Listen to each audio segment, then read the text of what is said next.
Una odisea es un extenso viaje lleno de experiencias y desafíos. Y asimismo se puede definir como la secuencia de eventos, en su mayoría adversos, que alguien ha experimentado para llegar a un destino o alcanzar un objetivo. Y hoy yo quiero hablar de la odisea de un discípulo. Sí, porque es posible que podamos pensar que el caminar con Dios o el ser un discípulo es un viaje hermoso, lleno de paisajes deslumbrantes que no tiene ningún desafío, que no tiene adversidades. Pero ese es un gran error. Sí es bello, sí es hermoso, sí es lo mejor que nos puede pasar, pero no es sin retos y sin desafíos. Primero, es importante saber qué es un discípulo. Ser un discípulo era parte de la cultura judía. Desde muy niños, los judíos buscaban un maestro, un rabí, para discipularlos. Y el objetivo era que los discípulos pudieran aprender la ley de parte de los rabís. Y la meta y el objetivo era que el discípulo pudiera convertirse como su maestro. Era ser como su maestro. Y al ser un discípulo de Jesús y seguir sus pasos y tratar de ser como Él, nos va a llevar por caminos de enseñanzas y desafíos. No todo siempre va a estar bien. Es que el camino de un discípulo es un viaje de fe, crecimiento y transformación. Es un viaje, es un proceso donde Dios va a agarrar nuestras vidas y las va a moldear para perfeccionarnos y llevarnos de gloria en gloria. Y hoy quiero hablar de esa odisea. Y quiero hablar de la odisea de Pedro. Y de algunos puntos claves de su caminar que nos dejan grandes enseñanzas y los desafíos que pasa un discípulo.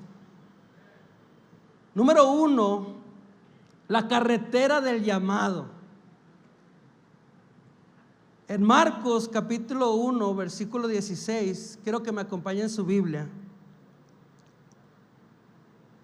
Vamos a dar lectura en esta mañana a este pasaje bíblico. Y quiero que me acompañen en su Biblia ahí en Marcos 1:16. Y no vamos a leer del 16 al 20, nomás vamos a leer del 16 al 17.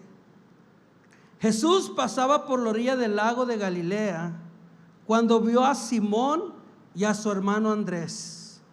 Eran pescadores y estaban echando la red al agua. Les dijo Jesús: síganme y yo haré que ustedes sean pescadores de hombres. Padre, te damos gracias. Señor, ponemos este mensaje en tus manos. Señor, háblanos. Necesitamos escuchar la voz detrás de la voz, Señor. En esta mañana, ministra nuestro corazón. En el nombre de Jesús, amén. Simón, mayormente conocido como Pedro, era un hombre dedicado a la pesca, igual que su hermano Andrés. Era un hombre originario de Betsaida, una pequeña ciudad al noreste de Galilea. Un hombre con una identidad definida por su profesión y por su familia.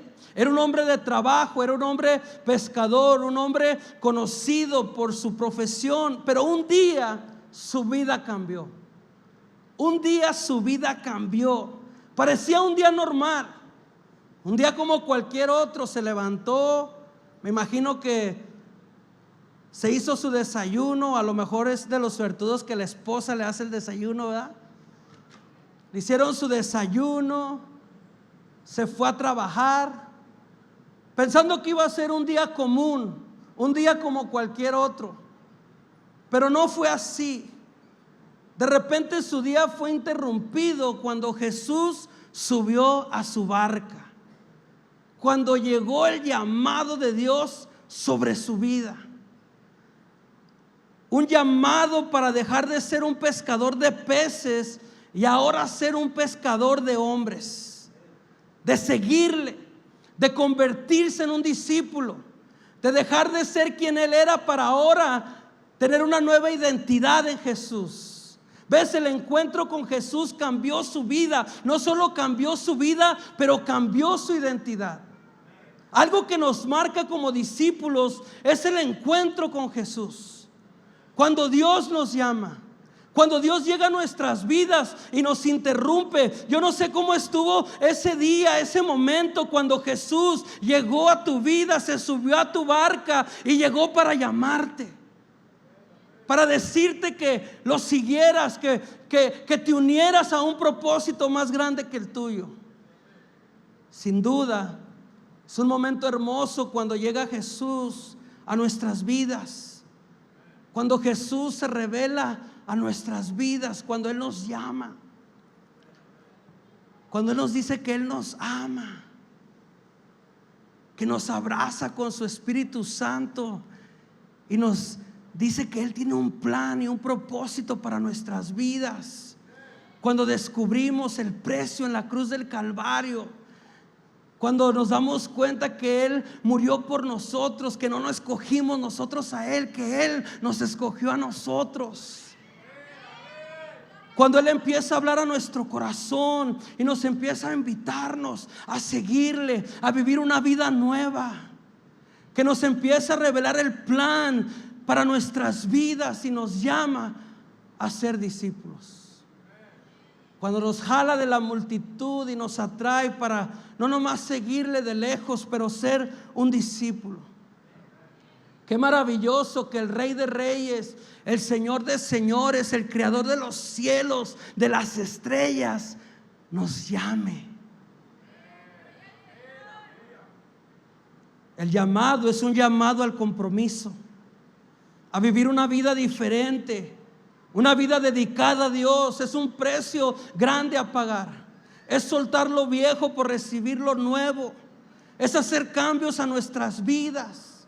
¿Ves? Pedro tuvo que renunciar a muchas cosas para ser un discípulo. Suena fácil. Subió a su barca, le dijo sígueme y lo siguió. Suena sencillo, se puede predicar sencillo, pero no fue fácil. Fue un cambio importante en su vida. Fue un precio dejarlo todo por seguir a Jesús. ¿Qué es lo que tenemos que soltar nosotros para ser discípulos? Los discípulos dejaron muchas cosas.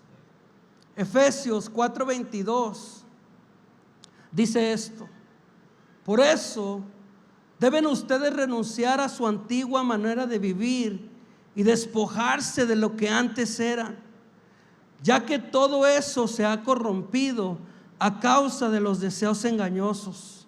Deben renovarse espiritualmente en su manera de juzgar y revestirse de la nueva naturaleza creada a la imagen de Dios y que se distingue por una vida recta y pura basada en la verdad. ¿Ves? El ser discípulo es ver, caminar, analizar, vivir de una manera diferente. Es buscar siempre agradar a nuestro maestro. Es empezar una vida nueva. Incluso a Simón hasta significó un nombre nuevo. Jesús de repente le dice: Simón, hijo de Juan, tú eres Simón, hijo de Juan, pero tu nombre será Cefas, que significa Pedro. ¿Ves? El nombre Pedro no solo era un cambio de nombre, sino también una declaración de la nueva identidad que Simón había recibido. Era un llamado a ser una piedra sólida y segura en la iglesia de Jesús. Y yo tengo buenas nuevas en esta mañana. Es que Dios nos ha cambiado el nombre. Es que Dios nos ha cambiado la identidad. Es que tú y yo, como hijos de Dios, como discípulos de Jesús, hemos recibido una nueva identidad en Jesús. Ya no somos lo que el mundo dice. Ya no somos el apodo que teníamos antes. Ya no somos el alias que quizás usábamos. Ahora somos hijos de Dios. Ahora somos nación santa, pueblo adquirido por Dios. Ahora somos hijos del Dios vivo. ¿Cuántos dicen amén? Somos nuevas criaturas, embajadores de Cristo. Ya no somos el pelón, el tranza, el chismoso. No, Dios nos ha puesto un nuevo nombre. Ahora somos quien Dios dice que somos. Tenemos que caminar como la nueva identidad en Dios. Vivir según el nuevo nombre significa vivir de acuerdo con nuestra nueva identidad. Significa dejar atrás los patrones de pensamientos y comportamientos antiguos que nos llevaban al fracaso, que nos llevaban a la derrota, que nos llevaban al aislamiento. ¿Ves? No va a ser fácil caminar en una nueva identidad. Por eso no es fácil ser un discípulo. Dejar el viejo hombre, quizás dejar de frecuentar los lugares de antes, hacer un lado diferentes cosas que nos apartaban de Dios, pero va a valer la pena cada sacrificio para vivir una vida llena de propósito, una vida con destino, una vida con propósitos eternos. Y así como Jesús subió a la barca y llamó a Pedro a seguirle, hoy Dios nos hace un llamamiento a cada uno de nosotros a ser discípulos. A no nomás venir y escuchar un sermón que nos haga reflexionar, o venir y escuchar la música de adoración, pero llevar nuestra vida a una vida de compromiso con Dios, a una vida de un discípulo, una vida comprometida a ser como el maestro, aprender del maestro, a imitar a Jesús, a vivir una vida diferente. Primero es el llamamiento. Tienes que recibir ese llamamiento y tienes que responder. Tenemos que responder. ¿Sabes por qué? Porque Dios no obliga a nadie. Dios no obliga a nadie a ir la milla extra. Dios no obliga a nadie a sacrificar lo material, lo físico, lo económico por Él. Es una invitación que debe de ser hecha con un corazón agradecido. ¿Cuántos dicen amén? La segunda cosa que quiero hablar de Pedro es la ruta de los aprendizajes. Le puse aprendizaje porque no quise llamarle fracaso. Fracaso para mí es cuando alguien no intenta algo, cuando alguien ni siquiera se esfuerza por hacer algo. En el transcurso de la vida de Pedro hay muchos malos momentos, hay momentos adversos donde me imagino que hasta él mismo dudó en sí mismo si realmente Dios tenía el plan y el propósito que quizás le había mencionado. Esto nos enseña que ser un discípulo no es ser perfecto. Ser un discípulo no es una vida sin defectos. No significa que no va a llegar la duda a nuestra vida, el temor, que no nos vamos a equivocar o que nunca vamos a cometer un error. No, una vida como discípulo es una vida de aprendizaje. Estamos aprendiendo a seguir a Dios. Estamos aprendiendo a ser un discípulo, a ser un aprendiz. Y Pedro es un perfecto ejemplo de esto. Lo vemos cuando le cortó la oreja al siervo del sumo sacerdote durante el arresto de Jesús. El mochaorejas. Imagínate el discípulo, el que andaba ahí con el maestro, que se les estaba preparando para tomar el mundo, que se le estaba preparando para llevar el evangelio, para hacerlo uno de los apóstoles. De repente saca el filero y moche una oreja. Muchos aquí son como Pedro, ¿verdad? Imagínate. También lo vemos en su falta de compasión hacia los gentiles. No quería predicarle el evangelio a los gentiles. Pensaba que la salvación era nomás para ellos, para el pueblo escogido, para los judíos, y tuvo que recibir una visión de parte de Dios para cambiar su manera de pensar.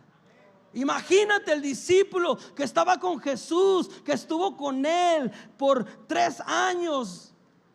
Ni siquiera podía tener la habilidad de entender que la salvación era para toda la humanidad. ¿Qué tal cuando negó a Jesús 3 veces? Después de haber dicho que nunca iba a abandonar a su maestro. ¿Cuántos aquí eran de barrio? A ver, de colonias así pesadas. No, hay varios, ¿va? Santo Dios. ¿Nunca te tocó en una pelea que estabas con unos amigos, de esos del barrio, de esos bien felones que masticaban fierros y escupían balas? Oh, aquí estoy contigo hasta la muerte, carnalito. Hasta le hacían así. Y nomás empezaban los golpes y volteabas alrededor y ya no estaban. Ese era Pedro. En el momento más difícil, en el momento más crucial, en el momento donde el maestro quizás ocupaba más de él, fue el momento que él lo negó. Fue el momento que él corrió. Ahora, imagínate cómo se sintió Pedro al fallar de tal manera. Imagínate el saber que había fallado a su maestro en el momento más importante. Conocemos la historia, cómo Pedro lloraba amargamente al saber cómo había fallado. Sin embargo, esto no lo descalificó para ser un discípulo. Jesús no lo rechazó por ese error. Y así en nuestro caminar como discípulos van a llegar momentos donde nos vamos a sentir quizás derrotados. Momentos que vamos a sentir como que Dios se olvidó de nosotros, como que quizás ese llamado, esa promesa nunca va a llegar. Momentos que nos vamos a sentir descalificados. Momentos que nos vamos a sentir, si estamos haciendo quizás lo incorrecto al venir a la iglesia, nos vamos a sentir hasta derrotados. Pero sabes una cosa, es parte del aprendizaje, es parte del proceso y es parte de la preparación. No siempre vamos a levantar las manos victoriosas, no siempre vamos a tener todas las respuestas, no siempre va a ir todo bien en el negocio, no siempre todas las cosas van a estar bien. También va a llegar el día malo.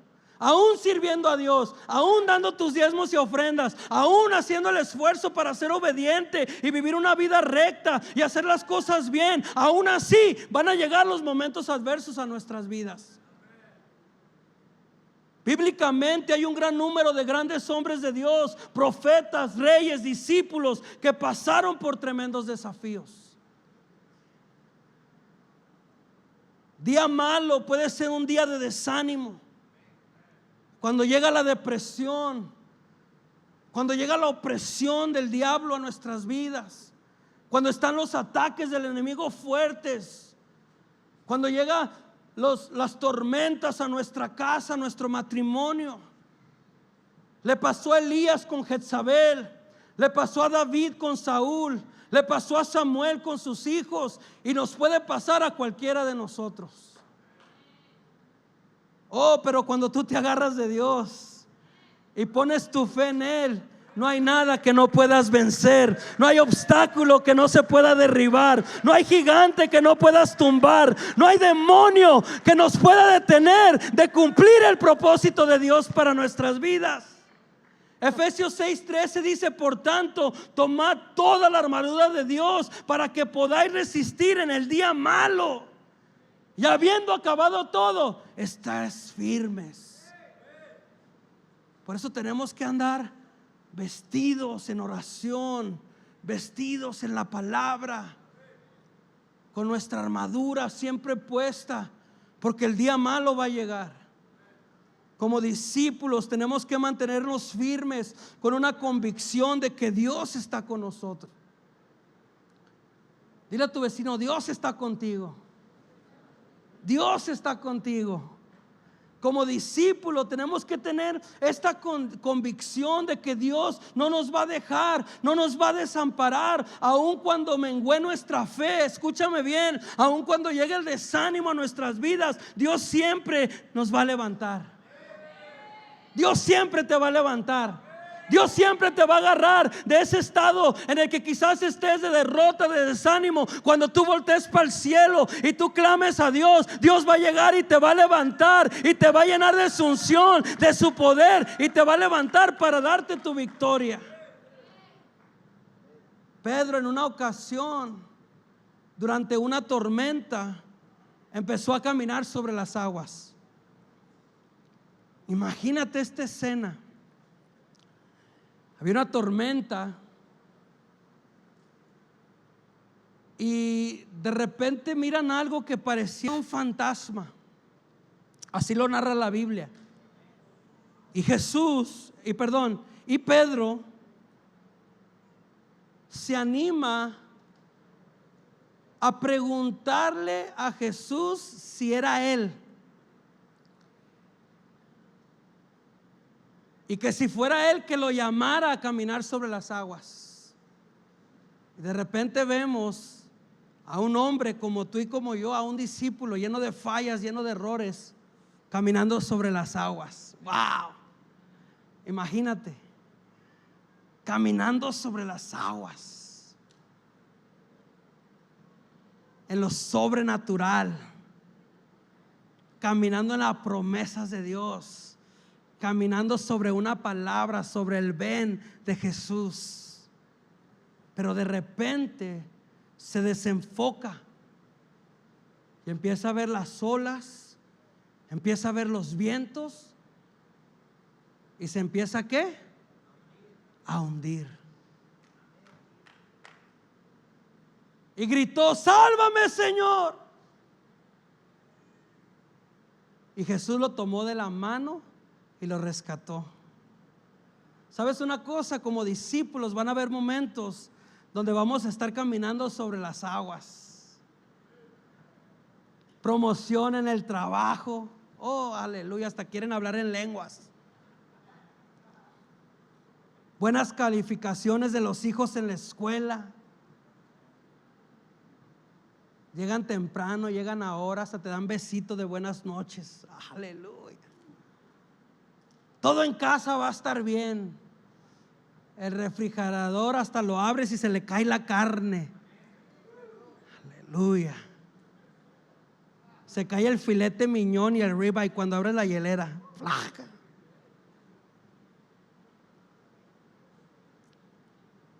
Con ganas de venir a la iglesia.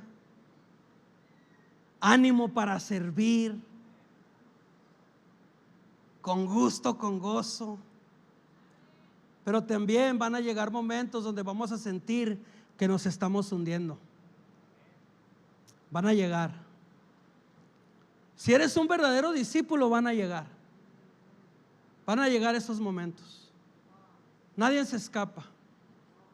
Cuando sientes el agua aquí, cuando sientes que te hundes con los problemas, con el estrés, con los retos financieros, con los desafíos, van a llegar. Donde vamos a dudar de Dios, de su poder para sanar, de su poder para libertar, de su poder para transformar.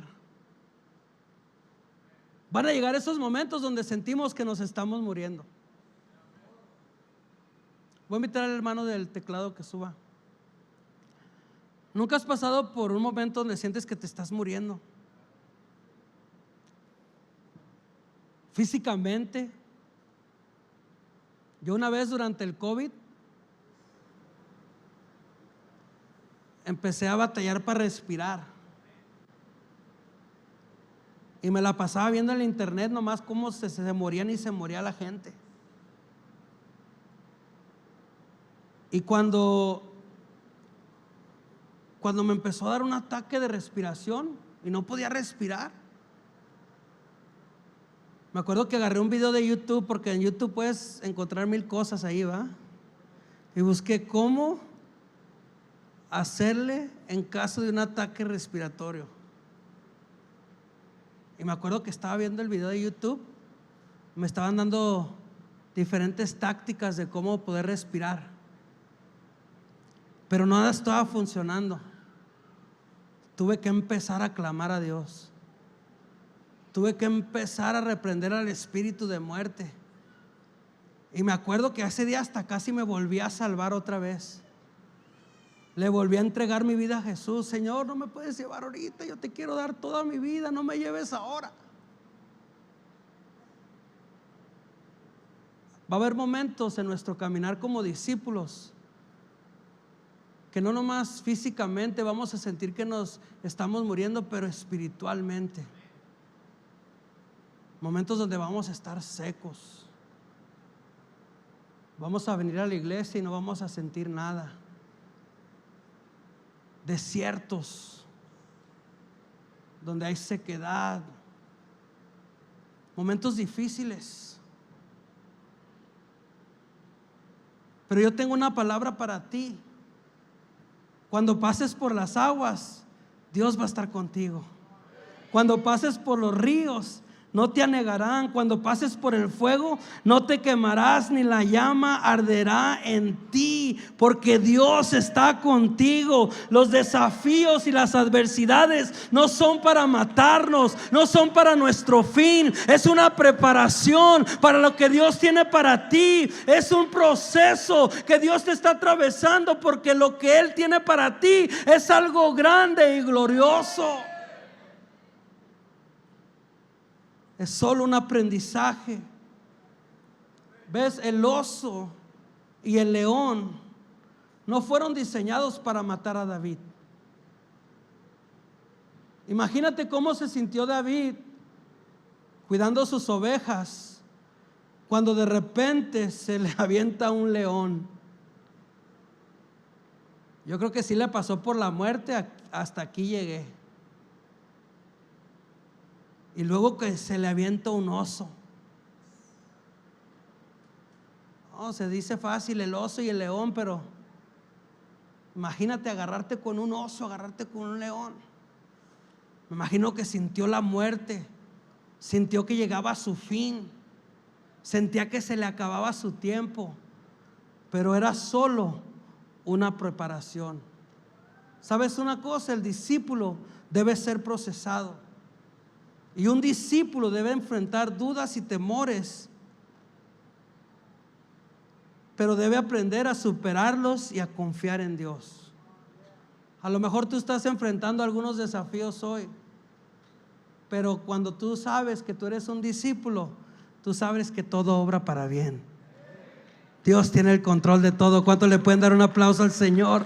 Él está con nosotros. Él es más grande que nuestros problemas. Él es más grande que nuestros desafíos. No importa, cuando nos equivocamos, tenemos a un Dios fiel que nos levanta una vez más. Y mi tercer punto de la Odisea de Pedro es el camino de la espera. En el libro de Hechos, en el capítulo 1, en el versículo 4 y 5, podemos ver antes de la ascensión de Jesús cómo el maestro se les había manifestado a los discípulos dando señales que él vivía, y de repente les da dirección y les habla de una promesa. Diga conmigo: promesa. Era la promesa del Espíritu Santo, que recibirían poder para ser testigos de su gracia, de su amor a todo el mundo. Y Pedro tuvo que esperar la promesa. Y yo creo que Pedro tuvo que esperar al Espíritu Santo por varias razones. Te las quiero compartir. Yo creo que la espera permitió a Pedro y a los demás discípulos prepararse espiritualmente para la venida del Espíritu Santo y el ministerio que les esperaba. ¿Ves? Era un ministerio importante. Era un llamamiento que iba a revolucionar el mundo, que iba a trastornar el mundo para la eternidad.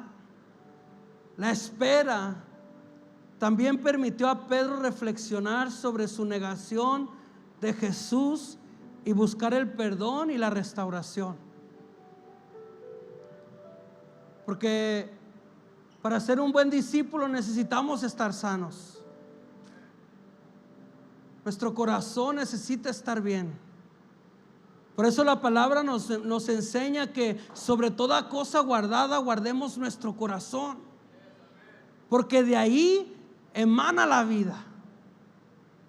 Y Dios tenía que tratar unas cosas en el corazón, no solo de Pedro, pero de todos los discípulos. No solo eso, pero la espera en Jerusalén permitió a los discípulos estar unidos y esperar juntos por la promesa de Dios. Fue una espera de 40 días. ¿A cuánto les gusta esperar? Muchos ya están ansiosos para que termine ya el mensaje, ¿verdad? A muchos de nosotros no nos gusta esperar. Nos gusta la comida rápida. Nos gustan los teléfonos rápidos. Queremos todo rápido. Nos cuesta dificultad esperar. Pero en el Señor, el saber esperar es una de las cosas más importantes. Esperar a Dios, esperar su tiempo, no nuestro tiempo, no cuando nosotros queremos. El tiempo de Dios. La espera no es lo mismo que la inactividad. Y Pedro utilizó estos momentos para orar, para buscar la guía de Dios y para prepararse para lo que vendría después. Y aquí te quiero presentar algunas dificultades comunes que las personas enfrentan al esperar las promesas de Dios. Número 1, la impaciencia. Nos desesperamos. Le ponemos tiempo a Dios. Yo fui director de casas de recuperación, de rehabilitación, ahora casas de discipulado por muchos años. Y yo miraba a hombres que llegaban a la casa con gran potencial, con un gran llamamiento. Se miraba la mano de Dios sobre sus vidas. Pero ¿sabes una cosa? No querían esperar en Dios. Señor,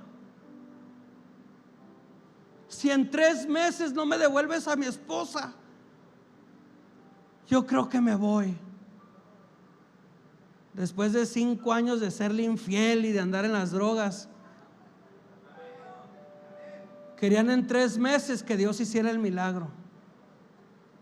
Y sabes una cosa, es increíble cuántas veces vi a hombres retirarse del llamamiento de Dios, del propósito de Dios, irse y el domingo mirar llegar a la esposa por la que estaba orando, mirar llegar a los hijos que ya nunca que le habían dicho que nunca iban a traerle. De repente llegaban por la iglesia y decían: ¿y Juan? Híjole, es que Juan se acaba de ir el jueves. Y así muchas personas no están donde tienen que estar porque se desesperan y por eso no reciben las promesas de Dios. Pero un discípulo se mantiene fiel, orando, creyéndole a Dios, aunque no se mire nada, aunque parezca que nunca va a llegar. Pero uno tiene la promesa de Dios y sabe esperar. Y la promesa, tarde que temprano, aunque tardare, Dios es fiel para cumplirlo y hacerlo y llevarte a donde nunca pensaste que Él te podía llevar. Pero no puede ser una persona impaciente. Otra área es la tentación de tomar el control. Cuando no vemos progreso, podemos sentir la tentación de tomar el control de situaciones. En otras palabras, le queremos ayudar a Dios. Como que Dios, te estás tardando, pues me voy a empezar a mover yo. Voy a mover mis palancas. Yo tengo contactos. Yo tengo amigos en el gobierno. No, mijo. No, hermano, no, hermana. A Dios no le ocupamos ayudar. A Dios tenemos que confiar y tener nuestra fe en Él. Y en su tiempo Él va a ser fiel para cumplir lo que Él te prometió. Pero tenemos que aprender a esperar en Dios. ¿Cuántos dicen amén? Te voy a invitar a que te pongas sobre tus pies. Me ministra que Pedro y los demás discípulos esperaron, y por esperar vieron el cumplimiento de la promesa. Oh, después de haber fallado, escúchame bien, después de haber fallado y cometido tantos errores, tuvo una oportunidad más Pedro de parte de Dios, y pudo ser fiel y esperar, y de repente llegó la promesa de Dios sobre su vida. Llegó la promesa del Espíritu Santo. Descendió el fuego de Dios y se repartieron lenguas de diferentes idiomas, y cayó la unción del Espíritu Santo. Y ese discípulo que había hecho un esfuerzo, un sacrificio por dejarlo todo, por seguirlo, ese discípulo que se había equivocado una y otra vez, pero se había levantado y había confiado en lo que Dios le había prometido, de repente se levanta con una autoridad dada por Dios, una autoridad dada por el cielo, y se levanta a predicar. Y dice la palabra de Dios que 3,000 se salvaron ese día. Y si tú lees la Biblia en Hechos, puedes ver que hubo un trastorno, hubo una revolución, hubo un avivamiento, hubo el fuego de Dios que hasta el día de hoy sigue ardiendo. ¿Por qué? Porque hubo un discípulo que se paró firme, un discípulo que pudo pasar por la odisea, un discípulo que pudo ser procesado, un discípulo que pudo ser pasado por el fuego, pasado por las aguas, un discípulo que nunca se rindió y que pudo ver la gloria de Dios. Y Dios te está llamando a ti a ser un discípulo. Oh, a ser un discípulo. Un discípulo. ¿Ves? Dios no nos llamó a ser creyentes o a ser simpatizantes. No, no, no. La palabra nos dice que Jesús nos dejó una gran comisión. Y esta gran comisión es de ir y hacer discípulos. Y Dios quiere que nosotros entremos a lo sobrenatural, que podamos comprometer nuestras vidas con Dios, a ser un discípulo dispuesto al viaje con Jesús, un viaje donde no es prometido que todo va a ser fácil. Un viaje donde no es prometido que no vas a padecer. Un viaje que en ocasiones se va a poner medio difícil, pero el destino va a valer la pena. ¿Sabes por qué? Porque el destino final, dice la Biblia, que ya no va a haber más llanto ni más dolor. Oh, vamos a estar con nuestro Dios, y vamos a llegar y vamos a agarrar una corona, y esa corona se la vamos a arrojar a Él, y vamos a poder decirle: Señor, gracias porque tú me salvaste y porque ahora puedo estar contigo por una eternidad. Gracias, Jesús, porque tú siempre fuiste fiel, y porque tú eres digno de adorar por los siglos de los siglos.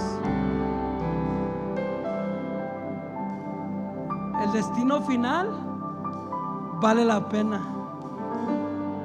La odisea no es sencilla, pero si Dios está con nosotros, ¿quién contra nosotros? Ahí en tu lugar levanta tus manos. Vamos, levanta tus manos al cielo.